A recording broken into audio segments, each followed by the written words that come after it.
जय राधा माधव कुंज बिहारी।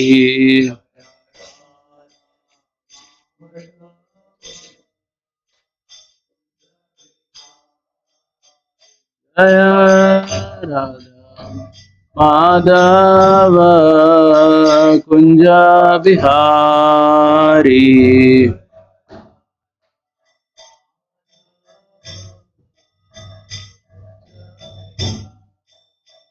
जय गोपीजन वल्लभा गिरिवरधारी।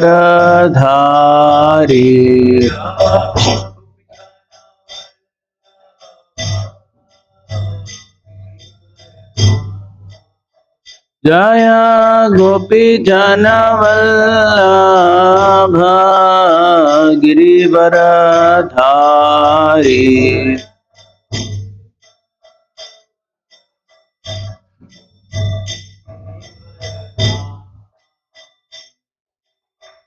यशोदानंदन व्रज जनरंजन।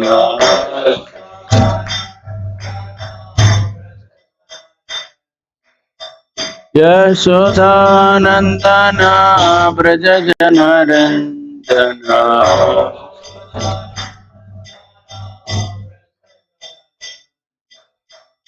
यमुना तीरा वनचारी।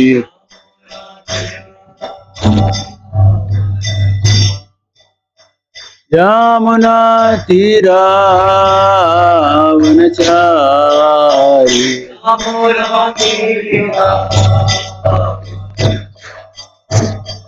जय राधा माधव कुंज बिहारी।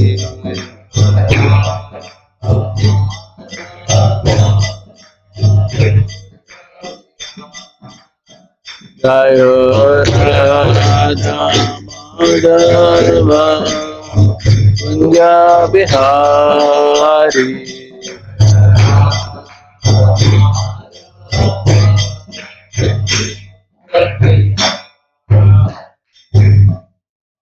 एवं विष्णुपाद ब्रह्मं श्रीगाचार्य स्तोत्र शत श्री श्रीमद् डिवाइन ग्रेस अभय चन्ना अरविंद भक्ति वेदांत स्वामी श्रील प्रभुपाद की श्रीमद् भगवद गीता की। All glories assembled devotees, all glories to assembled devotees, all glories to assembled devotees, all glories to Shri Guru and Shri Gauranga। ओम नमो भगवते वासुदेवाय। ओम नमो भगवते वासुदेवाय। ओम नमो भगवते वासुदेवाय।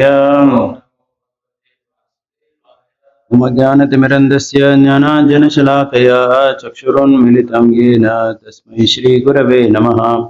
श्रीचैतन्यमनोभीष्टं स्थापितं येन भूतले स्वयं रूप कदा मह्यं ददाति स्वपदान्तिकम्।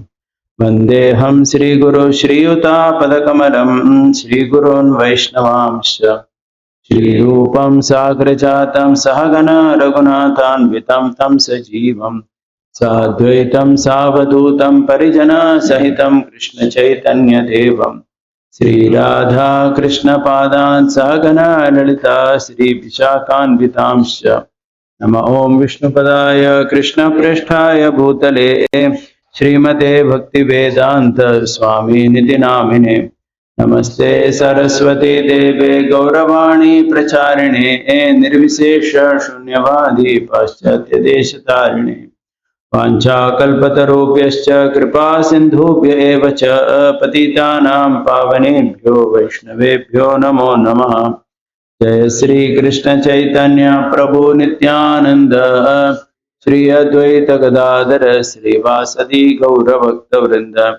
हरे कृष्णा कृष्णा कृष्णा हरे हरे, हरे Ram Ram Ram Hare Hare. Hare Krishna. So welcome to be back. We are reading from Gita chapter 5, chapter entitled Karma Yoga, Action and Krishna Consciousness, text number 15. Repeat after me. Nadatte kasyajit papam, nadatte kasyachit papam, न चैव सुकृतं विभुः अज्ञानेनावृतं ज्ञानं तेन मुह्यन्ति जन्तवः. Nor does the Supreme Lord assume anyone's sinful or pious activities. Embodied beings, however, are bewildered because of the ignorance which cover their real knowledge. Purport. The Sanskrit word Vibhu means the Supreme Lord who is full of unlimited knowledge, riches, strength, fame, beauty, and renunciation. He is always satisfied in himself, undisturbed by sinful or pious activities. He does not create a particular situation for any living entity. But the living entity, bewildered by ignorance, desires to be put into certain conditions of life, and thereby his chain of action and reaction begins. A living entity is by his superior nature full of knowledge. The rod is not important, but the living entity is not. The rod is before omniscient. Because he is a living soul, he has a capacity to desire by spirit.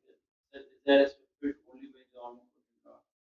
And so when the living entity is bewildered in his desires, the Lord allows it to fulfill those desires. The Lord is never responsible for that.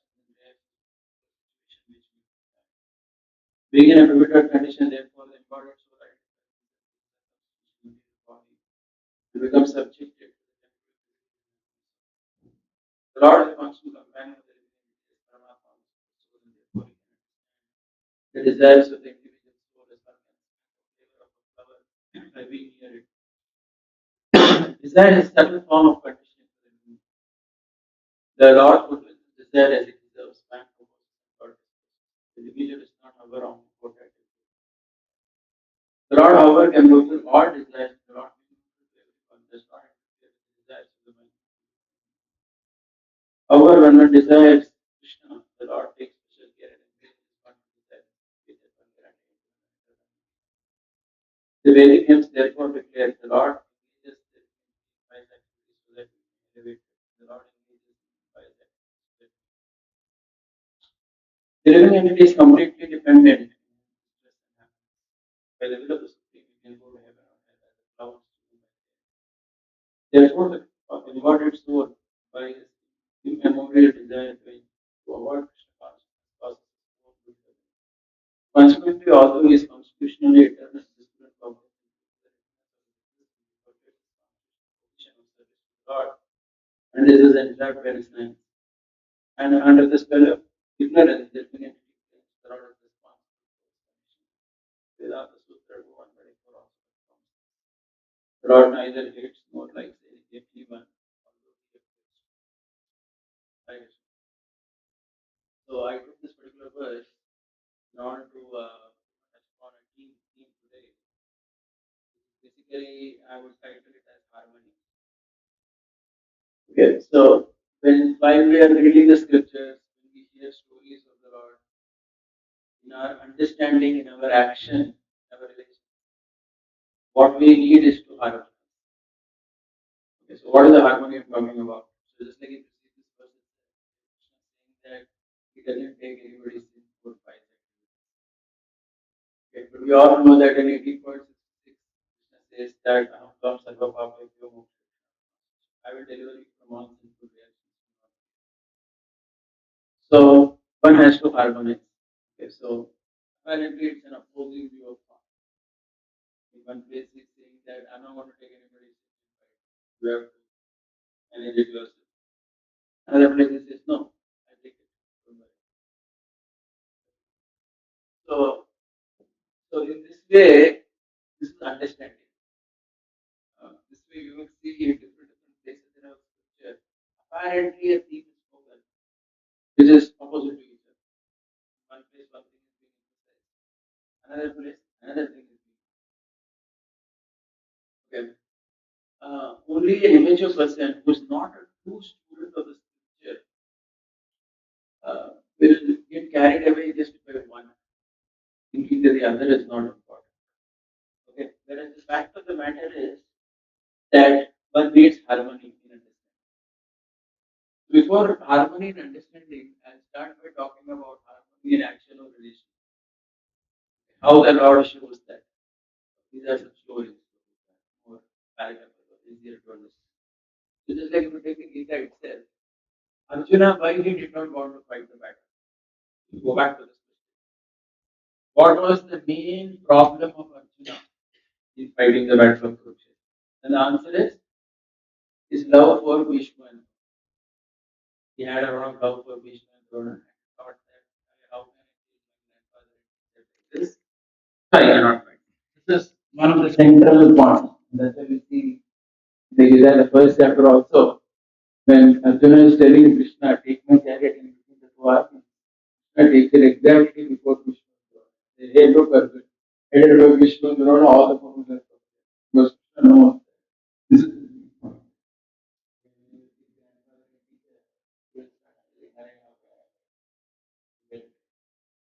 so if you look at it from the perspective of harmony,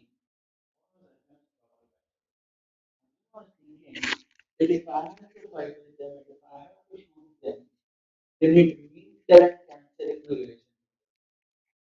I'm just cutting it, and I cannot cut it because I love them very much. They're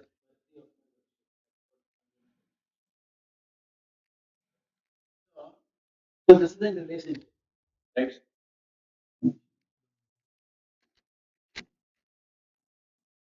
Okay, okay. So, are you able to appreciate this point here?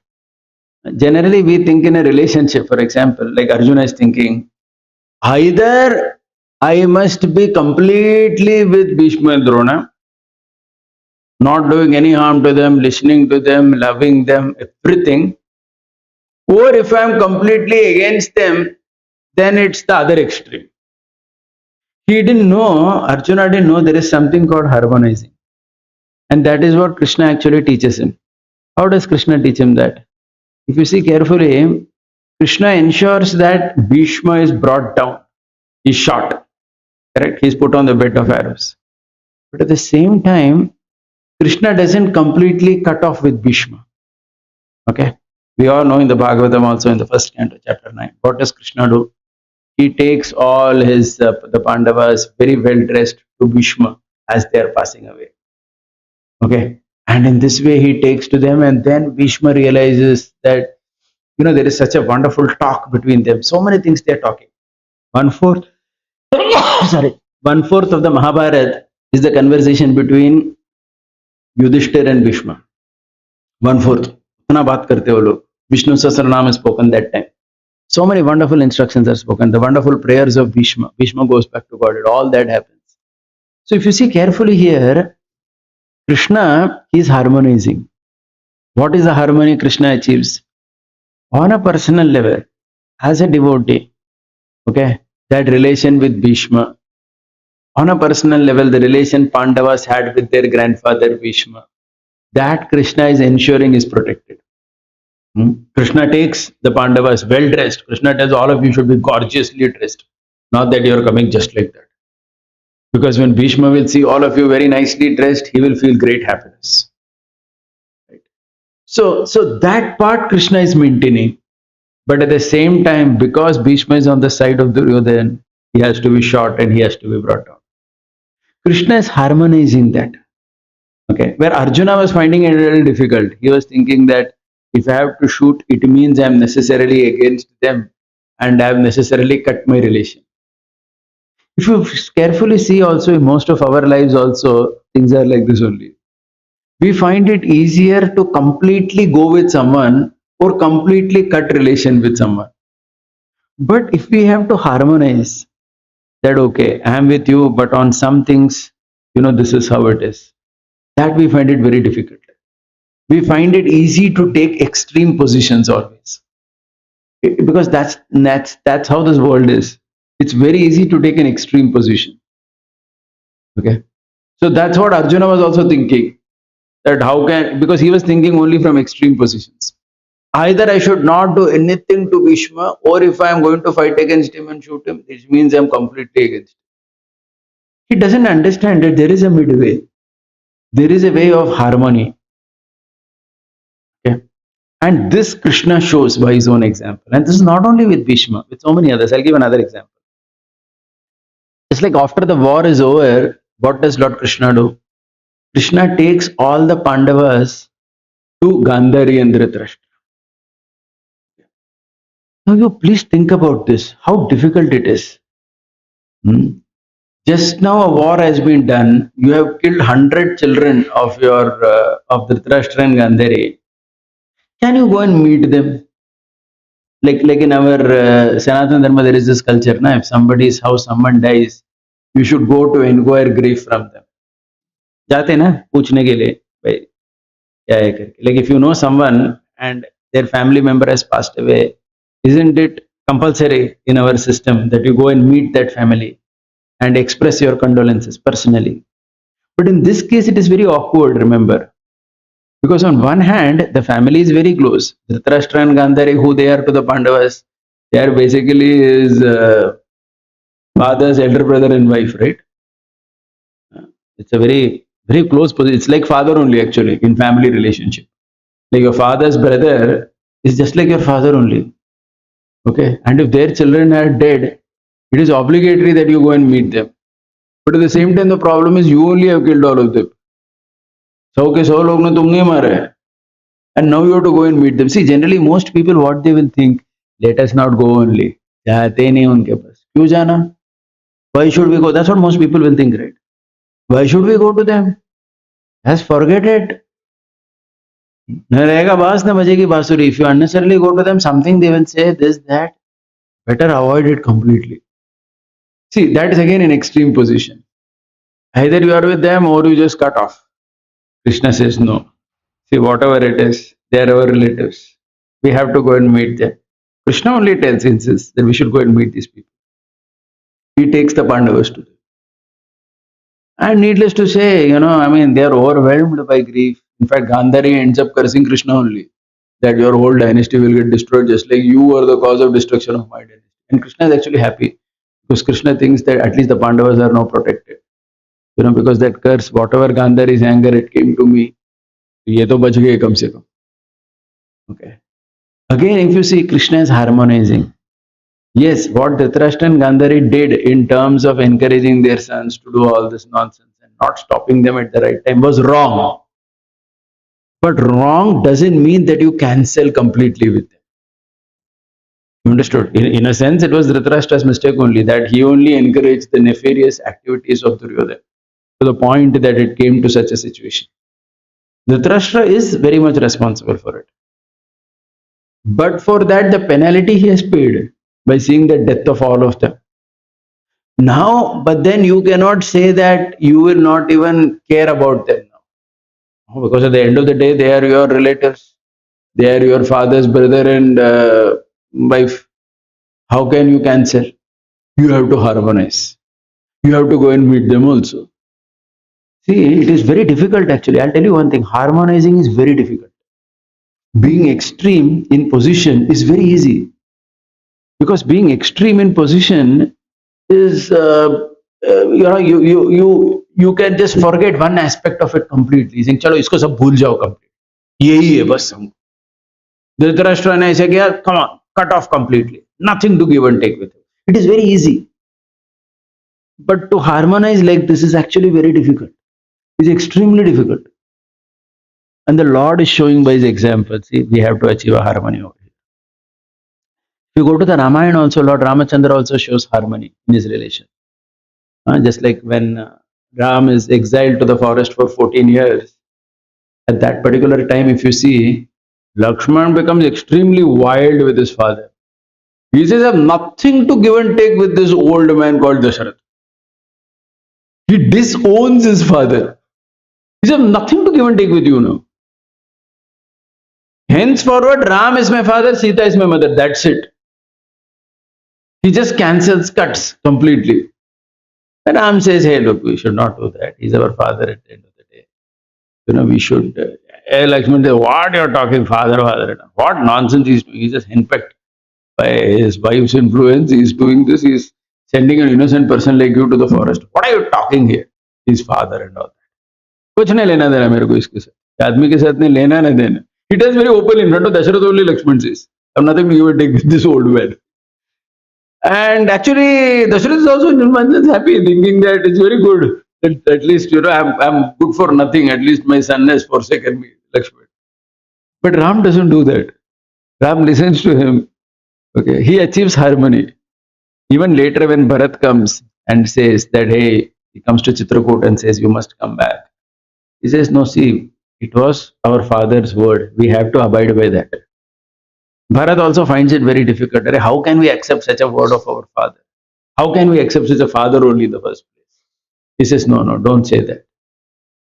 Ram brings in fate, saying that, my father was actually so nice to me. Even Kaikeyi was very nice to me all my life. The very fact that all these things have happened means this is some kind of my own karma or whatever, my own fate that it has happened like this. We should not blame anybody for this. He harmonizes. He doesn't break. Ram doesn't break only, okay, the relation with his father, and he ensures that his brothers also remain reconciled to that situation. Okay. This is what I call as, I mean, all these examples like this we can keep, if you keep looking in the scripture, you will see so many examples like these, where the devotee of the Supreme Lord endeavors to achieve that harmony in relationship. Okay, there is a harmony in relationship. Even if you see Vibhishan in the Ramayana, Vibhishan at one level, if you see, he rejects Ravan and he comes here. But did he really reject Ravan? That is only externally in one sense. When Ravan dies, the person who laments the most is Vibhishan. He cries like anything. Because his elder brother at the end of the day. What do you mean, cut the relation? How is that possible? And in fact, Ram also doesn't say, hey, what is this? You have already rejected him and you have come to my shelter. Now he is dead and you are crying for him. He doesn't say that. In fact, Ram tells Vibhishan, you must do the final rites for your elder brother. Because there's nobody to do. You only have to do that. You have to do the proper rites for him, the Shraddha ceremony, everything. Okay. You see, our whole Shastra is based on reconciliation only, harmony. Prahalad, so much Hiranyakashipu does to him. I mean, such an atrocious father, nobody would have got in life. But still, he prays. He says, Narsimha, that please protect my father. Narendra says, don't worry, 21 generations are liberated. But still, you do the final rites for your father. Okay. You see, in our Shastra, all examples, if you keep seeing, it is all about harmony. Even in very difficult situations, where normally we would think, let us take an extreme position, either this extreme or that extreme, the Lord and the devotees eventually come to a harmony. Where yes, some aspects they accept are problematic in this person. But at the same time, they reconcile and they say that no, we cannot cut it like that. These are examples of what I'm talking as harmony in relationships. Similarly, there is harmony in concept. In your concept in the Shastra also, you have to achieve harmony. You cannot take one position. Okay, so just like we are reading this particular verse in the Gita, in this particular verse, what we see here is that Krishna is very clearly saying in the 5th chapter, 15th verse, that I have nothing to give and take with anybody sinful and pious. But then he also says, I will deliver you from sins. One has to harmonize. So sometimes as devotees, we may take the other position too much, too strongly. That, oh, Krishna will take care of everything. He will, remove all my sins and piety very quickly. No, but then if you carefully observe life, it doesn't happen also like that. As in, whatever is our karma, whatever is our prarabdha, it keeps hitting us time to time. Then one may say, Arey, I am a surrendered devotee, I have taken initiation, this, that. Why is my karma acting on me? Why is my horoscope only acting on me? It should not act, na? Because if I have surrendered to Krishna and if Krishna has delivered me from sins, why am I suffering the reactions as per my chart, my kundali? I should not. No, but that doesn't go also. Because this verse is also there in the Bhagavad Gita, that I am not going to take anybody's sin and this thing. You have to undergo whatever your stuff is. You see that? You have to harmonize at the end of the day. You cannot take an extreme position. You cannot say that my karma doesn't affect me, or no, how can it happen? You have got this body, with this body only prarabdha karma has come. Prarabdha karma means with this body only there are certain limitations that have come in the body. You get the point? Just like, one of our devotees, you may be knowing, he passed away yesterday, right? 2 days back he passed away, and yesterday only the funeral was done. He's a 45-year-old person, very wonderful devotee. But he had a heart problem from long time. You understood? This is like what we call in some sense as manifest karma. You know, with the body, there are some limitations that has come in the body. Imagine somebody has got a body with a weak heart. So time to time that heart will keep giving trouble only. And one fine day prematurely it will just stop working or it will give a massive heart attack. Okay. So we cannot question that Hare Krishna should have taken away that whatever reactions are there. He may not, because he has said that he may not also. So you have to take it in, you have to harmonize, you have to accept that. Okay. It's not only about anybody else, it's about our life also. The same thing. One has to harmonize all understandings in the Gita. Similarly, if you remember, when I used to come before, I used to talk a lot about the concept of Swadharma from the Bhagavad Gita. Okay. Because I always say that there are only two verses that Krishna repeats in the Bhagavad Gita. Generally, repetition means importance. Okay. One verse is what? Shreyan Swadharmo Viguna Paradharma Sanushtita. Krishna repeats that in the 3rd chapter and the 18th chapter. Okay. Where he's saying what? That Swadharma, that better engage in a duty as per your body. That is Swadharma. Swadharma means what? According to my body and mind, I have to engage in a particular type of action and varna and ashram, which is most natural to me. And Krishna says, better you do that rather than do somebody else's job. Basically, Krishna is telling Arjuna, don't try to be a Brahmana. Okay? You have to be Kshatriya only, because that is your Swadharma. You cannot give that up. Are you getting it? At the same time, Krishna again says Sarva Dharman Parityaja. So somebody may say that Sarva Dharman Parityaja, cancel the concept of Swadharma. That doesn't mean that now we need not bother only about it. Again, the same point. One has to bring harmony. One cannot say that, one cannot use one concept in scripture to cancel another concept. Are you understanding my point? You cannot say that, okay, this concept in scripture is there, which means that concept in scripture is now cancelled and completely irrelevant. No, nothing gets cancelled. Everything stays the way it is. Now it is our duty to think deeply how to find the harmony. Sometimes acharyas find the harmony in their commentary and their explanations. Okay, but we have to be a student of the scripture. Read every verse and try to understand. Okay, this also should apply. This also should apply. Like I'll give you another example before I come to this. Just like if you see the Devata Puja only. Okay, if you see in the 3rd chapter, Krishna speaks very favorably about Devata Puja. Right? Krishna says, Devan bhavayatanena te deva bhavayantu parasparam bhavayanta shreya paramam. 3.10, then 3.15, 4.25. So many verses in Gita. Krishna speaks very favorably about Devata. But in the 7th chapter and 9th chapter, he says, Kama istaisarihita jnana. He says that, so he doesn't speak apparently very favorably about it. He says, if your minds are lost by illusion, then you will approach various Devi Devatas for various material benefits, etc. So how do you achieve harmony? Okay, so one Vaishnavacharya who says that when Krishna speaks positively about Devata Puja in the 3rd chapter or 4th chapter, he's referring to society. Because in Samaj, okay, because those are chapters of Karma Yoga. So in Samaj, the positions of Devatas are very important. All the Devatas are needed in Samaj, in society. That is why all kings, even if they were Vaishnava kings, they would have Devatas also as part of their whole system, because they were connected with the society. They couldn't completely reject like that. But he says, as Acharya says in 7th and 9th chapter especially, Krishna is speaking about your internal journey in Adhyatma. In the internal journey in Adhyatma of a devotee, he doesn't need anyone else. You need that exclusive dedication to Krishna. So there you can't bring in the Devatas. Right? So this is the harmony. One cannot take the extreme approach and saying that these people are not needed for anybody. No, it's not like that. Okay? Otherwise, why is Krishna presenting that concept in the Bhagavad Gita?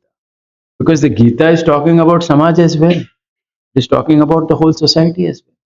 So one has to harmonize. One has to harmonize. One has to harmonize. Okay, so I'll just take another example to talk about this, since previously I was just talking about the concept of Swadharma. Okay, so I'll just take this particular example and tell you. Okay, so just like We all know that in the Bhagavatam there is this famous verse in the first canto where Narad Muni tells, "Tyaktva swadharmam charanambujam harer bhajanna pakvotapate tato yatra kvavavad abhudamusyakam kovarta apto bhajatam swadharmata." You may have heard this verse from the Srimad Bhagavatam. So the Srimad Bhagavatam, this comes in the first canto, chapter 5. So what does this say? It says, Narad Muni tells Vyasa that Tyaktva swadharmam, if somebody gives up their swadharma, charanambujam harer, and comes to Hari, bhajan apakwa, and because his bhajan is apakwa, immature, he falls down, what is the loss? He's asking. And on the other hand, kovarta apto abhajatam swadharmata, somebody doesn't do any bhajan, but is only stuck with swadharma, what is the gain? Narada says. This is a very famous verse among our devotees. I'm sure all of you also have heard about it. And most of you may feel that, oh, that means the Bhagavatam doesn't look at swadharma very favorably. It kind of says that, अरे यार ये छोड़ के भक्ति किया और कुछ हुआ नहीं तो भी फर्क नहीं पड़ता. So as in it is promoting apakwa bhakti over perfect swadharma. That's how it seems, right? And it's correct. This verse does talk about it. But you'll be very surprised to know that's not the only thing Bhagavatam talks about swadharma. There are at least a dozen verses in the Bhagavatam where swadharma is being spoken very, very favorably. Okay. Do you have this thing over here? Internet? You can put verses. Okay, just put this particular verse. 4:21:36, Srimad Bhagavatam. 4:21:36.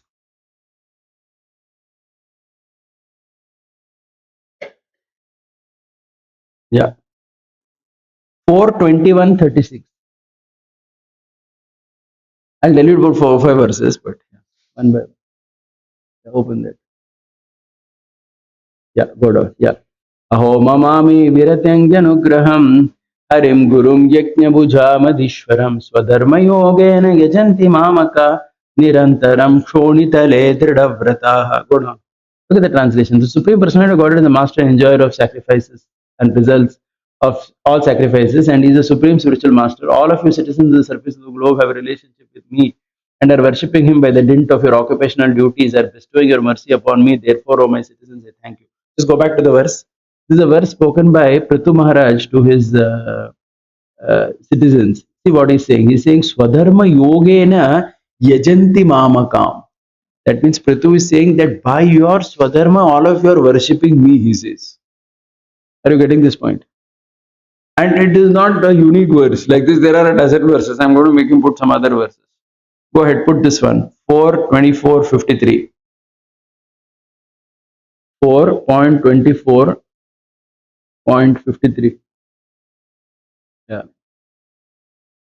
I mean, I'm reading currently the 4th canto. That's why, yeah. Etadrupam anudhyayam atmashuddhima vipsatam yad bhakti yoga vyadaha swadharmam manutishtitam. Basically, in this verse, Lord Shiva is telling that one who is serious in spirituality, he must execute his occupational duties and do bhakti yoga as well. You understood? So here, Lord Shiva is saying that if you are serious in spiritual life, along with your bhakti yoga, one must do one swadharma as well, correct? He's saying like that. Take another verse, 4:24:69.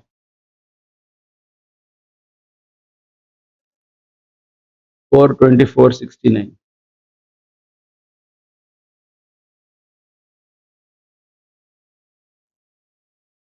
Idam japata bhadram vo vishuddha nirpanandana swadharma anutishtato bhagavatyarpita shayaham. So this is a verse again in which, yeah, so it is said that do your occupational duty as kings with a pure heart and continue chanting this prayer. Just go up.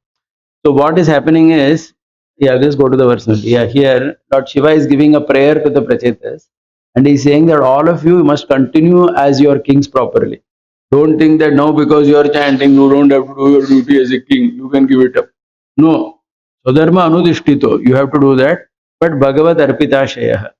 But you have to chant this prayer and offer everything to the Supreme Lord. Okay. Now, my purpose in showing these verses is there are a dozen verses like this in the Bhagavata, which will show Swadharma in a very positive light, where the speaker, the prayer basically says that a devotee has to do that. There is no question only. Okay, but then why does Narada Muni say then Tyaktva Swadharma? Because the idea is that, okay, if you did all this, but you don't become a Vaishnava, then there is no use of it. That is the purpose by which it is said. It doesn't mean that is useless. It is just like I say that, if you take bath in the morning and you wear fresh clothes, but you don't go to the temple, there is absolutely no use of your taking bath. So that doesn't mean that one is not supposed to take bath at all. No, that bath you have to do only, but then you have to go to the temple also. So one cannot hear that and say, oh, that means maybe this bathing only is not important. No, we can just sleep and in the morning just like that go to the temple. No, it's not like that. That verse is being spoken so to emphasize one particular point, that if you have not become a devotee of Krishna, what are the use of all your Swadharma stuff? Right.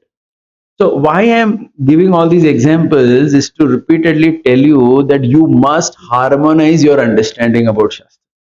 You cannot take extreme positions. And in order to harmonize your understanding in Shastra, you have to actually first understand Shastra completely. Understanding Shastra, sometimes, as devotees, we think that understanding Bhagavad Gita means just to understand 18.66. Sorry, it's not like that. 18.66 is the journey you are supposed to reach. From Dharma Kshetra, Kurukshetra, every verse you must know what is the Lord saying here. Have I come to that level first? Okay. Just like, in 6.47 when Krishna says, Yoginam api sarvesham madgater antaratmana shraddhavan bhajate yoman samayut. Among all the yogis, the one who is thinking about me is the superior. First you have to become yogi. You understood? You cannot think that you can bypass that step. To become a yogi, what is needed? Nasya snuta snuto yogi. That you should not eat too much, not sleep too much. All that. That is all their regulation in your life. So, my point is, be a student of the scripture. Don't just take one thing from the scripture and make a narrative out of it and think that life is only this one thing. ऐसा नहीं होता. Okay, so whether it is the Bhagavad Gita or Srimad Bhagavatam, any concept you take, any relationship you take, that's why I gave all the examples of relationships. To achieve harmony is our individual duty as the student and follower of scripture. And not taking extreme positions. Because extreme positions means you're off balance, you're off the scripture. In your understanding or in your relationships. If you take extreme positions, you have not understood the scripture at all. Because the scripture is striving that balance. Krishna is teaching that balance to Arjuna. That, hey, look, this is how it is. Understanding is like this.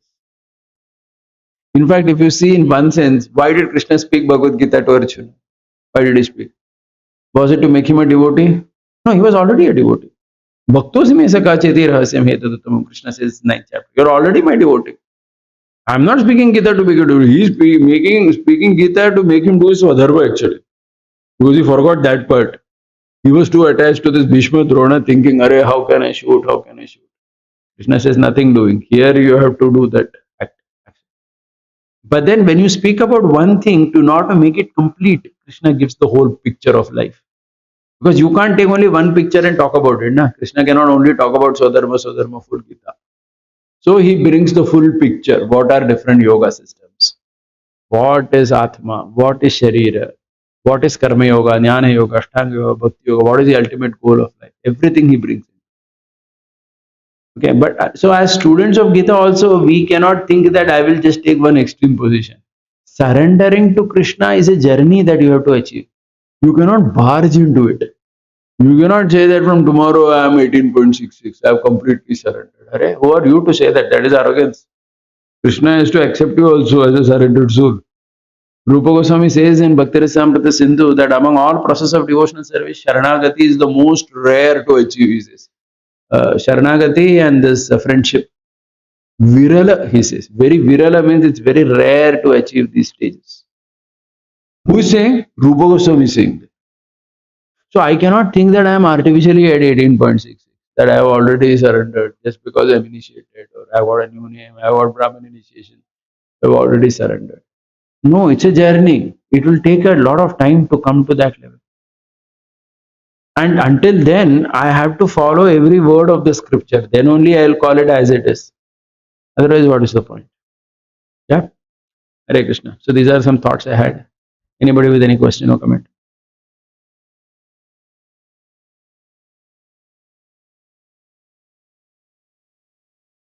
Yeah, go ahead.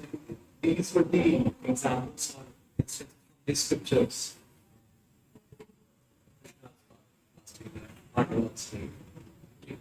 we should. Oh yeah. Even in your life, I mean, your parents, for example, you're dealing with your parents. So most of the time, when we also came to Krishna consciousness, we had this habit of taking a very extreme position with our relatives. Either I'm very close to all my relatives, I'll sing Bollywood songs with them, I'll do everything, or I'll not even look at their face. You take an extreme position. You just don't know that how to deal with them properly. That I will keep going to them, but at the same time, I know as a devotee how my lifestyle is. So some things are non-compromisable. But at the same time, it's not that I'm going to, neglect them or give them up. Correct. So in your life also the same thing will have to be applied with your relatives. You will have to, I mean, your grandmother, your masi, or whoever, they may have taken a lot of care of you. Suddenly you cannot say that you have nothing to give and take with them. So like that. So that's just one example. But This.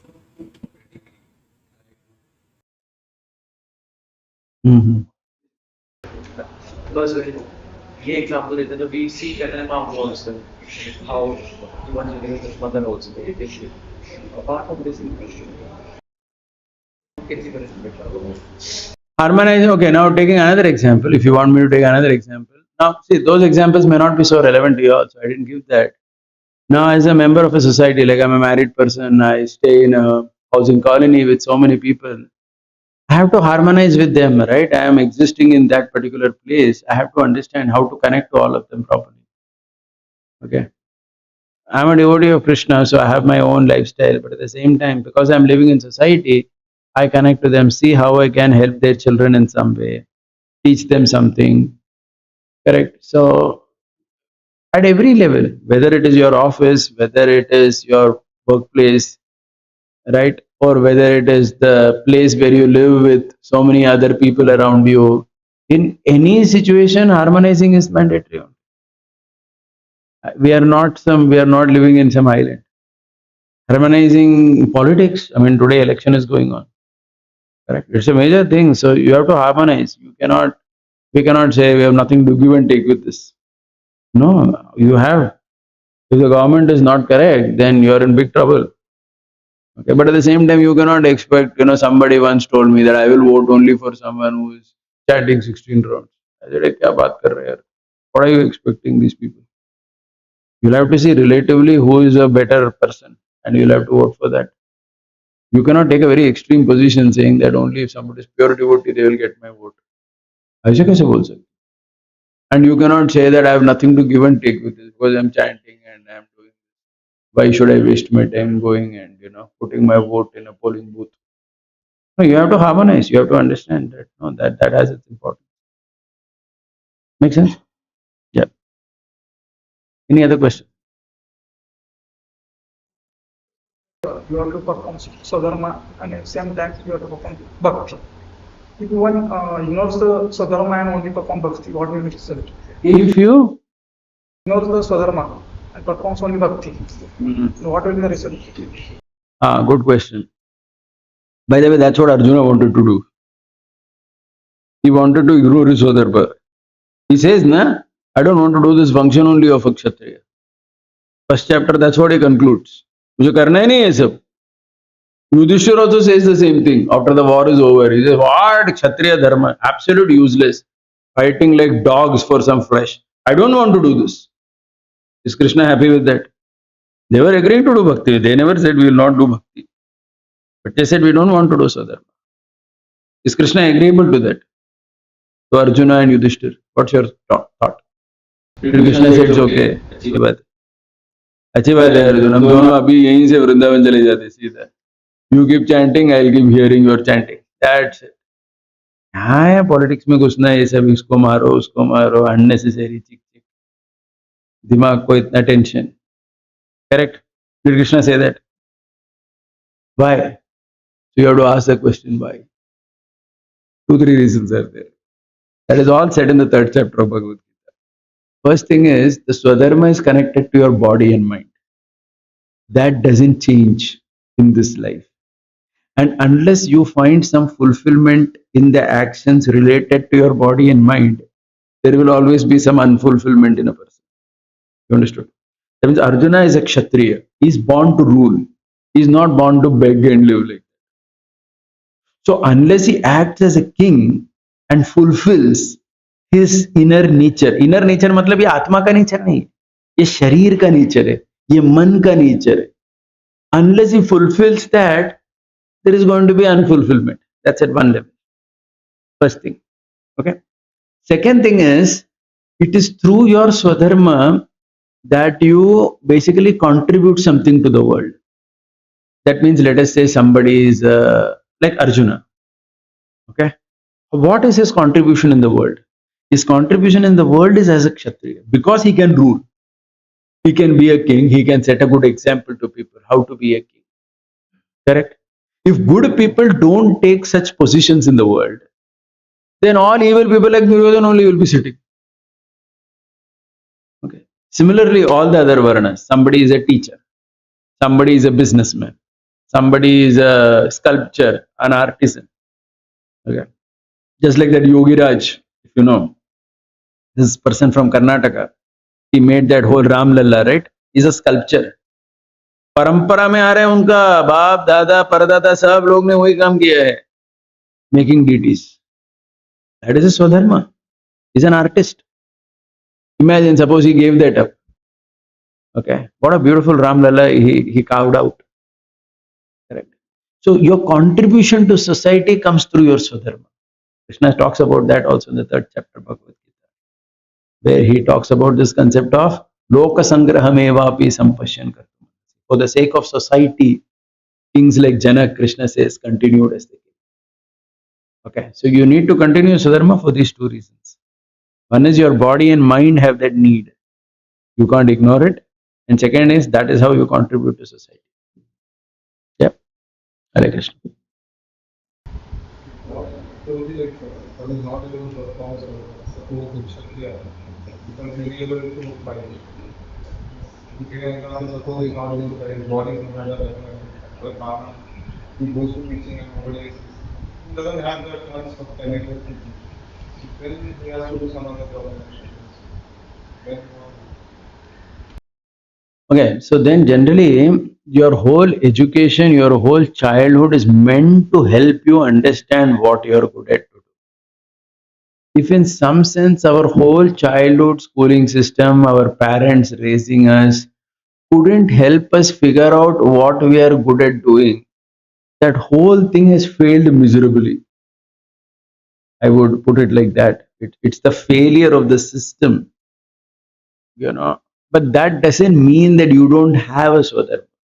You have. It's just that it's not discovered. You have not understood what you're meant for. So you're just like a lost soul. You got my point. The whole purpose of education, whole purpose of parenting, everything is to help that child discover who he is or who she is, what you can do in the world. But if they may have not done their duty, then I cannot just say, oh, anyway, nobody helped me, so I have nothing to do. No, not like nobody is there like that. Everybody has something. One needs to discover that responsibility then falls on us only to find it. You understood? I cannot say that Array, my teacher and my parents didn't do their job. So that's why I have a lost person. So I have nothing to do, so I'll just exist like that. No, that eventually the body and the mind which has that nature to act in certain ways will demand that, and you will start understanding, hey look, I was not meant to do this. Get it?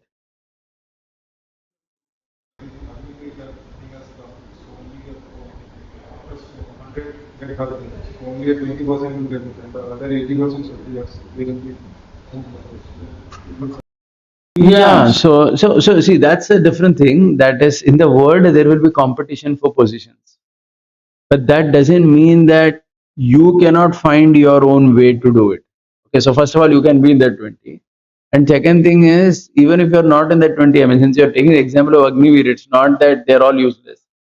They are being recommended for paramilitary, for state police, for other things. They get a higher recommendation and chance to get that job, which normal people will not get so easily. You understood, na? So people will.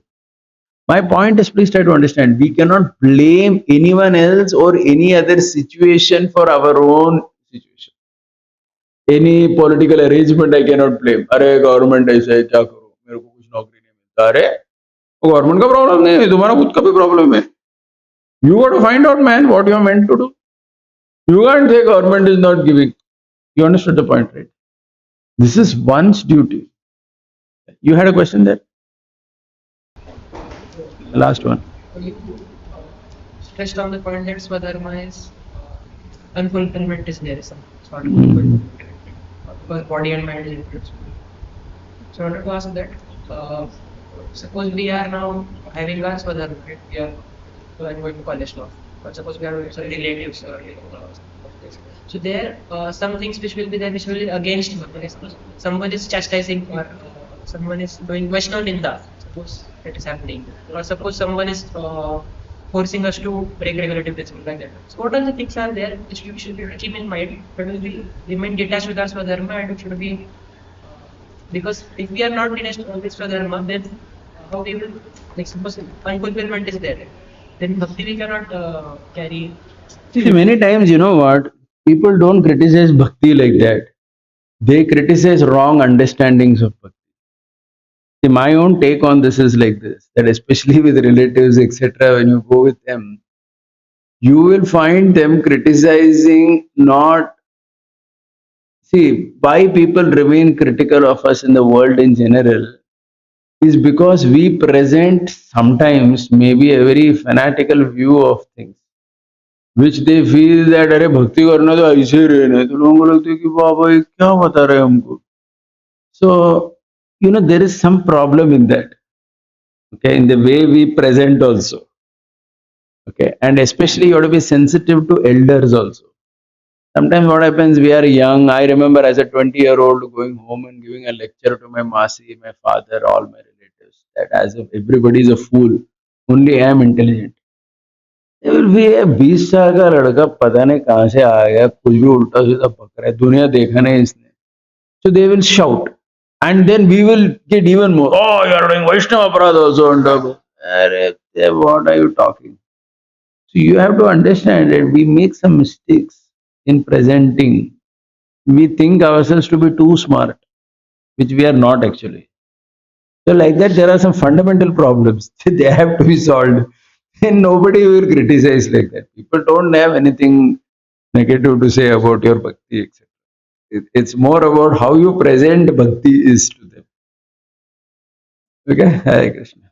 We'll stop here. Srimad Bhagavad Gita ki jai. Srila Prabhupada ki jai. Gaur Bhakta Vrinda ki jai. Nitaya Gaur Premanand. Hare Hare.